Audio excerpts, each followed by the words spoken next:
नमस्कार आंगनवाड़ी सेविका बहनों, तो स्वागत है आप सभी का आज की सच्ची खबरों में। तो आज मैं आपको दिखाना चाहूँगी, आज यानी कि 27 तारीख हो चुकी, 27 तारीख हो चुकी है और आज अवकाश रहेगा या नहीं रहेगा, तो मैं आज आपको दिखाना चाहूँगी पूरा लाइव।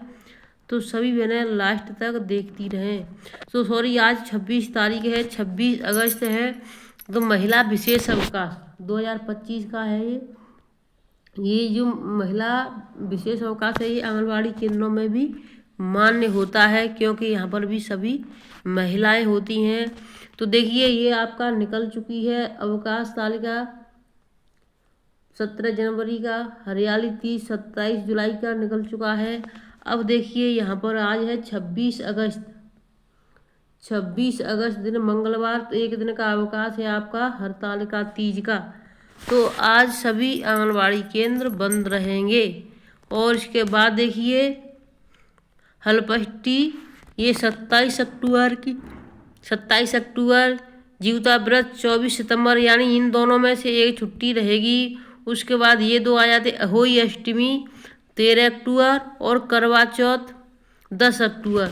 तो देखिए इन दोनों में तो एक छुट्टी मानी जाएगी, लेकिन ये दोनों ही छुट्टी बहनों के लिए बहुत ज़रूरी हैं, क्योंकि सभी महिलाएं जो अहोई अष्टमी का व्रत भी रखती हैं और करवा चौथ का भी व्रत रखती हैं। तो देखिए इसमें ये उक्त क्रमांक 4 के दोनों अवकाश में से एक अवकाश दे होगा, यानी 4 नंबर के जो है इनमें से 2 में से 4, ये 2 हैं, इनमें से एक व्रत मान्य होगा, ये वाला और ये वाला ऊपर वाला। एक कौन सा है? एक है जीविता व्रत, ज्योतिया व्रत और अहोई अष्टमी, तो ये दोनों में से एक मान्य होगा। और नीचे वाला आपका 5वें नंबर का है, तो इसको मान्य होगा ही। तो इन दोनों में दोनों व्रत आपकी छुट्टी का है। और 27 वाला है, 26 अगस्त वाला है ये वाला। तो आज का भी आपकी हरतालिका तीज का अवकाश है, सभी बहनें इसको देख लें। अब मैं आपको और भी अवकाश के बारे में बताना चाहूँगी, लास्ट तक बनी रहें। तो देखिए इसमें जो शिक्षा विभाग से तालिका आई है, ये अवकाश तालिका वैसे शिक्षा विभाग 2025 की है। तो ये वाली हमने पहले डाल दी थी, जनवरी, जून, अगस्त।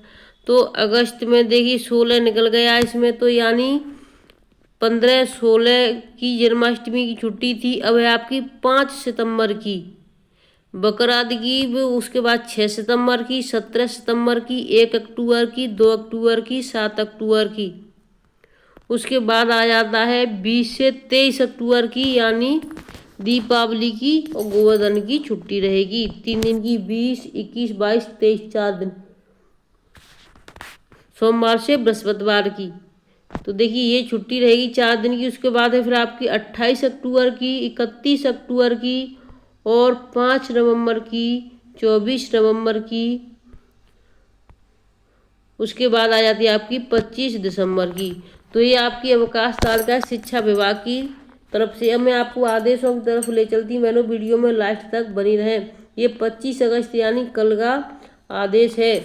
अपर आयुक्त खाद्य तथा शरद विभाग, जवाहर भवन, लखनऊ, सेवा में समस्त संयुक्त आयुक्त, उपायुक्त खाद्य उत्तर प्रदेश, समस्त जिला पूर्ति अधिकारी उत्तर प्रदेश, यानी समस्त जिलों के लिए निकले हुए आदेश हैं। लखनऊ 25 अगस्त 2025। विषय इसका क्या है, इसको देख लेते हैं। खाद्य युक्त महोदया की अध्यक्षता में दिनांक 26/8/2025 को आयोजित होने वाली वीडियो कॉन्फ्रेंसिंग के संबंध में, तो आज यानी वीडियो कॉन्फ्रेंसिंग यानी लाइव मीटिंग होगी। तो इसमें क्या होगा देख लेते हैं, कैसे कहाँ पर जुड़ना है।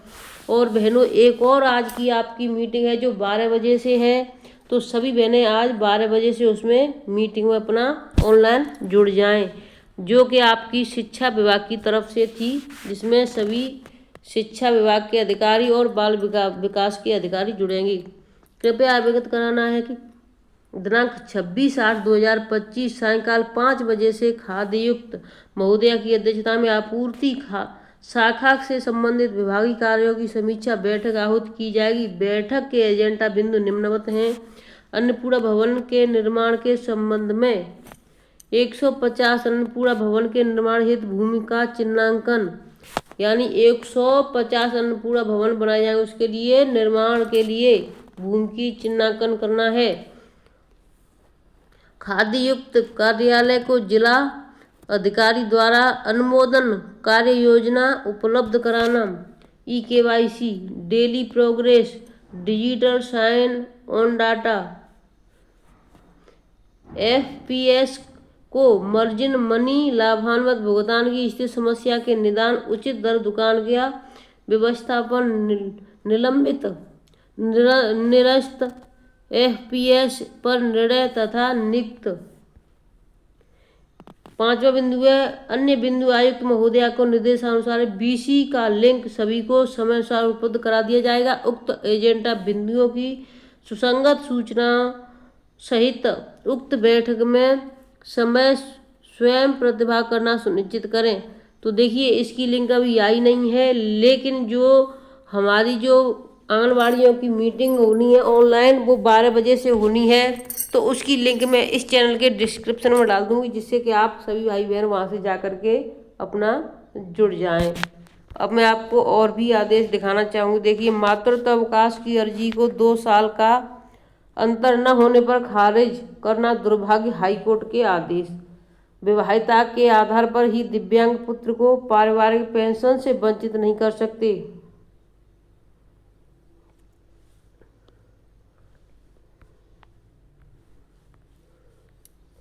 अब इसमें देखिए इलाहाबाद हाई कोर्ट ने मातृत्व अवकाश में 2 साल का अंतराल न होने के कारण अर्जी निरस्त कर दी है। यानी अगर कोई सरकारी नौकरी करता है तो उनके 2 बच्चे हैं, यानी एक पहला बच्चा है उसको तो उनकी मातृत्व अवकाश मिलेगा ही मिलेगा। 6 महीने का पहले मिलता है, आप कभी भी ले लो, उसके बाद फिर से मिलता है। आप 20 दिन का 25 दिन का इस तरीके से आप बच्चा 2 साल का होता है तब तक ले सकते हैं।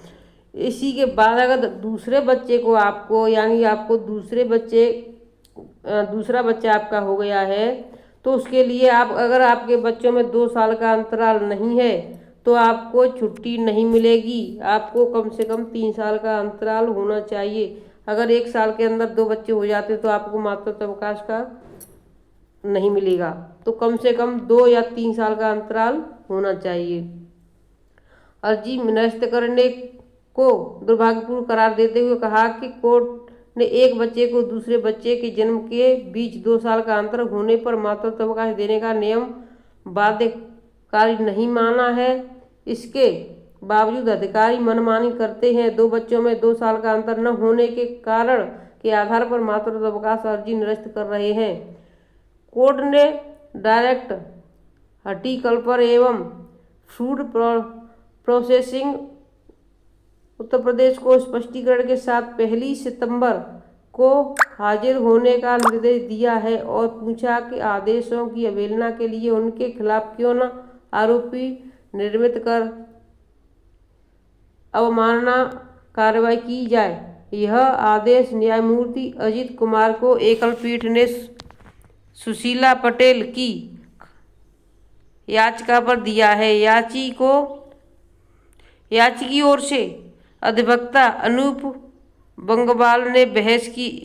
इनका कहना है कि याचिकी अर्जी इस आधार पर खारिज कर दी गई कि पिछले अवकाश हुआ द्वारा मांगे गए अवकाश में 2 साल का अंतर नहीं है, जबकि उन्हें कोर्ट के आदेशों की जानकारी दी गई थी। इसके बावजूद आदेश को न मानकर बिना उचित कारण के अर्जी खारिज कर दी, जो अदालत की अवमानना है।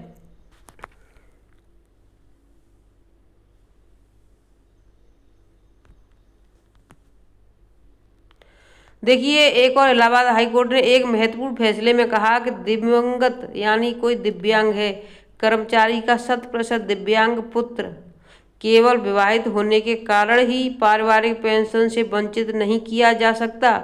कोर्ट ने पुनर्विचार कर निर्णय के लिए प्रकरण वापस भेज दिया है। मुख्य न्यायमूर्ति अरुष बंसाली और न्यायमूर्ति क्षितिज शैलेश की खंडपीठ ने झांसी के इफ्तिखार की याचिका स्वीकार करते हुए यह आदेश दिया। कोर्ट के केंद्रीय सिविल सेवा CCS पेंशन निगम 1972 के नियम 54 के उपनियम 6 के स्पष्टीकरण 1 का हवाला देते हुए कहा कि उद्धत संशोधित स्पष्टीकरण यह स्पष्ट करता है कि विकलांग पुत्र को छोड़कर विवाहित पुत्र पारिवारिक पेंशन के लिए अपात्र हो जाएगा। ऐसे में याची जो मृतक कर्मचारी का 100% दिव्यांग पुत्र है, उसका विवाहित होना पारिवारिक पेंशन के लिए उसके अधिकार को स्वीकार करने का आधार नहीं हो सकता। उच्च न्यायालय में यह खारिज कर आदेश के विरुद्ध दायर की गई थी। इसके लिए अंतर्गत केंद्रीय प्रशासनिक न्यायाधिकार इलाहाबाद कैंट ने याची का आदेश खारिज कर दिया था। खंडपीठ को राज्य में न्याय कारण और विभाग ने याची के दाय पर निर्णय लेते हुए समय कानूनी स्थिति पर नहीं विचार किया।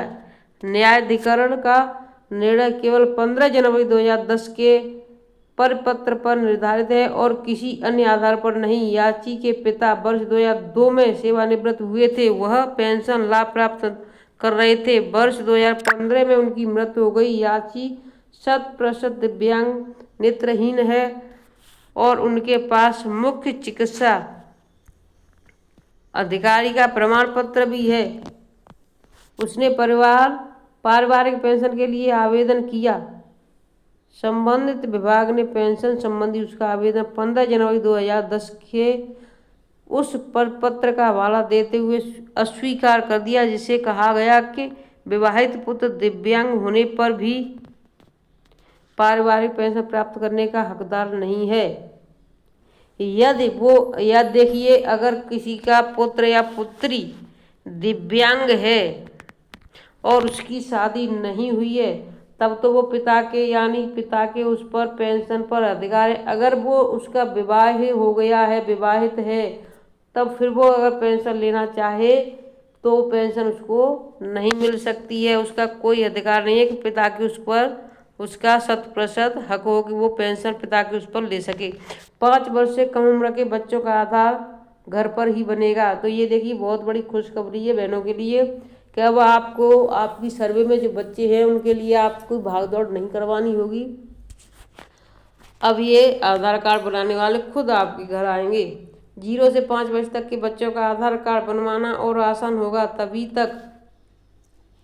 अभी तक डाक विभाग हॉस्पिटल से जन्मे बच्चों का ब्यौरा लेकर आधार कार्ड बना रहा था। डाक विभाग की यह योजना फेल होती नजर आ रही है। ऐसी स्थिति में डाक विभाग अब आंगनबाड़ी केंद्रों से मिलकर उनके क्षेत्र में जन्मे बच्चों का ब्यौरा एकत्रित करेगा।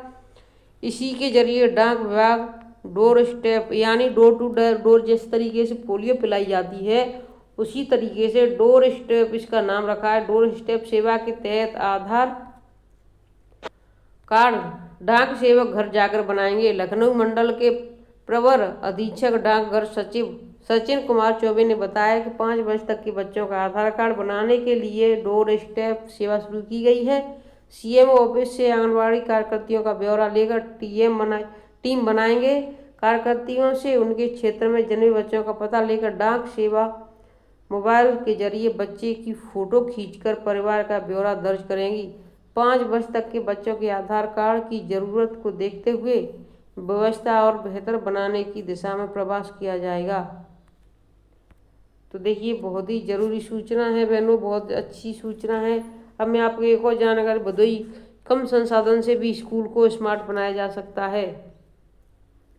प्रधान अध्यापक रामलाल सिंह यादव शिक्षा क्षेत्र में अप्रतिम योगदान के लिए राष्ट्रीय शिक्षक पुरस्कार मिलेगा। उनकी बड़ी खूबी चुनौतियों को अवसर में बदलना है। वह 12 मई 2015 को प्रधान अध्यापक बने।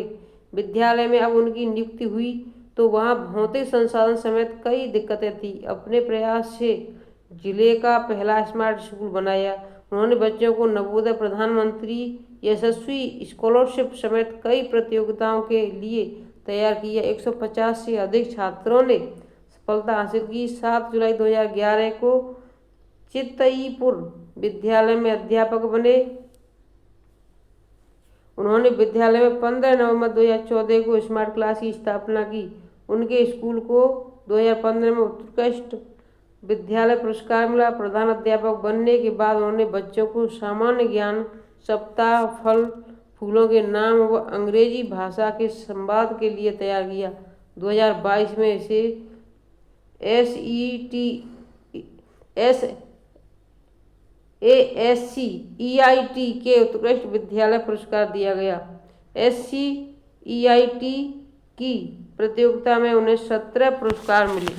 तो देखिए, जो भी होता है, अगर हम मेहनत और लगन से करेंगे तो छोटी छोटी चीज़ों से भी हम कर सकते हैं। अगर हमें नहीं करना है तो कितना भी अच्छा काम आप कर लो या फिर आप कितना भी सामान आपके पास हो, अगर नहीं करना है तो नहीं होगा। अब देखिए, ये आप रिटायरमेंट का पैसा आया, पिता की छाती पर चढ़ गया बेटा। तो यहाँ पर आप फोटो में ये देख सकते हैं। देखिए, यहाँ पर ये माँ खड़ी हुई है और वो भी आप यहाँ पर देखिए, माँ के हाथ में क्या है, आप रस्सी की यानी पूरी रस्सी से पिता के पैर बंधे हुए यहाँ से यहाँ तक आप देख सकती हैं। एक बेटा है और यहाँ पर पिता का चेहरा है। यहाँ ये बेटा उसकी छाती पर बैठा हुआ है। जो उसकी जो रिटायरमेंट है, उनकी पत्नी है जो खुद रस्सी से पैर बंधे हुए हैं और एक बेटा उनके पैरों के पास खड़ा हुआ है। तो देखिए, ये कैसे यानी कलयुगी बेटे हैं कि यानी पिता के रिटायरमेंट होने पर उनके पैसे के लिए छाती पर चढ़ गया और सभी लोग उसमें शामिल हैं। कोई एक ऐसा नहीं है कि उनको बचा सके। तो देखिए, वो कहते हैं ना कि इंसान आजकल पैसों के लिए अपने रिश्तों को भी भूलता जा रहा है। तो पैसा इतना अहम मत बनाओ, क्योंकि जो रिश्ते एक बार चले जाते हैं तो कभी वापस नहीं आते हैं। तो वीडियो को बहनों यहीं पर रखती हूँ, फिर मिलती हूँ आपसे नई अपडेट के साथ। शाम की वीडियो में बहुत ही ज़रूरी आदेश हैं और आज सुबह की वीडियो में आप जुड़ तो जाएं सभी बहनें, क्योंकि लाइव आने वाला है 12 बजे से। सभी बहनें लिंक से जुड़ जाएं और अपना लाइव वीडियो सुने, जो शिक्षा विभाग से है। 5 जिलों का है ये। तो देखिए, ये 18 अगस्त को निकला था और यहाँ पर देखिए, आज मैं आपको दिखाना चाहूँगी 26 अगस्त यानी 26/8/2025 आगरा, मेरठ, सहारनपुर, मुरादाबाद एवं अलीगढ़। तो ये 5 जिलों की सभी आंगनबाड़ी बहनें 11 बजे, सॉरी मैं 12 बोल रही थी, 11 बजे से 1 बजे तक सभी बहनें यहाँ पर समय से जुड़ जाएं अपना। तो वीडियो को मैं यहीं पर रखती हूँ, फिर मिलती हूँ नई अपडेट के साथ। लेकिन सभी बहनें इस वीडियो को ज़्यादा से ज़्यादा शेयर कर दें और 11 बजे से सभी बहनें अपना जुड़ जाएं। धन्यवाद।